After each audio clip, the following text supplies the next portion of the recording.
on my way back to Atlanta, dealing with this transgender case. Zahara Green. Been 3 days now since I've been back from Washington, meeting with the Department of Justice. The Director of Housing, HUD, was there. Todd Cox, the Federal Director of EEOC, Officer Amy Solomon. I thank God for her beautiful work. Thank God for my brother and colleague, Dara Atkinson, putting all this together. My colleagues Dorsey Nunn, Morris Henderson, Susan Burton, Glenn Martin, and Vivian, who were there with me, and Manuel. And I just thank God that a dream of 30 years for Dorsey, about 20-something years for me, 20-something years for Susan, 11 years all together, 10 years in the making, has finally come to existence, to where we are declared, decreed, and recognized and acknowledged by the government of the United States of America as the national criminal justice leaders, formerly incarcerated, directly impacted, experts by experience, serving our country after serving our time. And we have set a precedent and come together collectively with about 40 different delegates across this country. And the new continued struggle of the civil rights movement into the human rights movement, which is mass incarceration, the drug war, police brutality. As we come to the near closing of the 2014 election, let's be very mindful that people died for our right to vote. We are the first and only ones to win the right to vote in the state of Alabama, where they can vote inside prisons depending upon their crime. Only 2 states that they're available to vote anywhere else is Maine and Delaware, where minorities are slim to none, 7 to 9%. But my message to each and every person that has been incarcerated, each and every person that has a felony conviction, it is that we must clean up where we messed up, and we must use our experience to keep others from going that route, but also use our experience to keep others in a humane mentality of knowing that we are first people with convictions. We're not criminals, we're not ex-offenders, we're not ex-felons, we're not whatever they try to categorize us as. We are people with convictions. And as I begin to cry, I think about what we have to do to protect our children. We've been paying for our own assassins.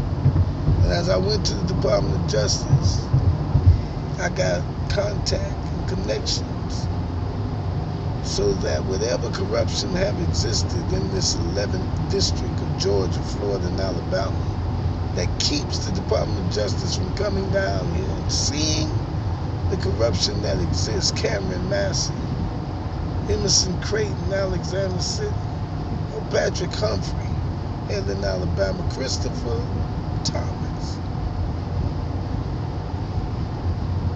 not to mention Michael Brown, Trayvon Martin, and the ones that you know about, not to mention all those who have died. We are headed in the wrong direction. We need to build a cohesion back between law enforcement and our communities. FIP, formerly incarcerated people. We know the inside, we know the outside. And with that experience, we need to bring peace back to our communities. It's our job. No matter what obstacles of employment, that's why we asked to ban the box.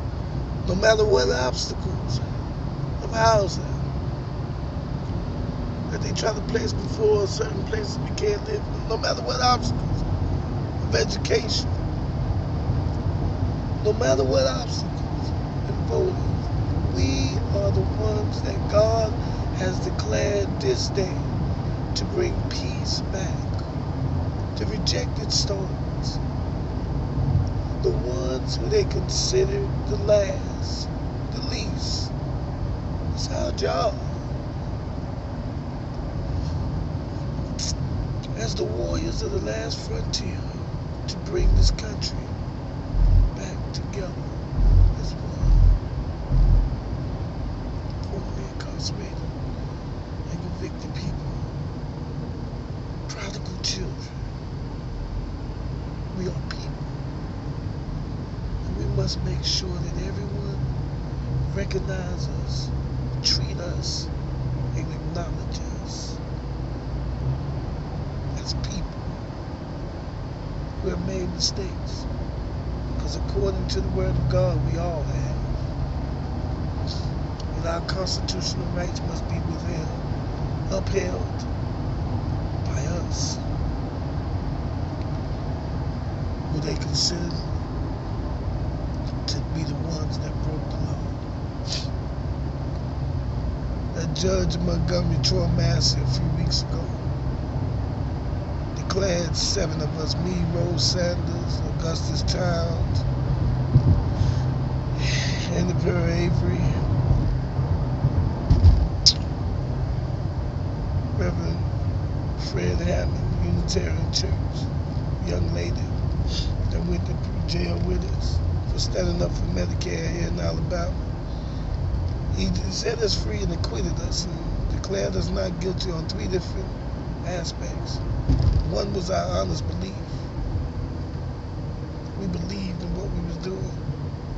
2 was for the greater good and the justification of necessity, trying to save 290,000 people with this Medicare expansion that our governor wouldn't reach.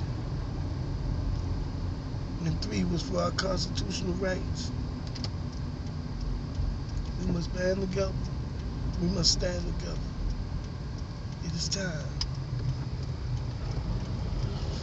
It is time.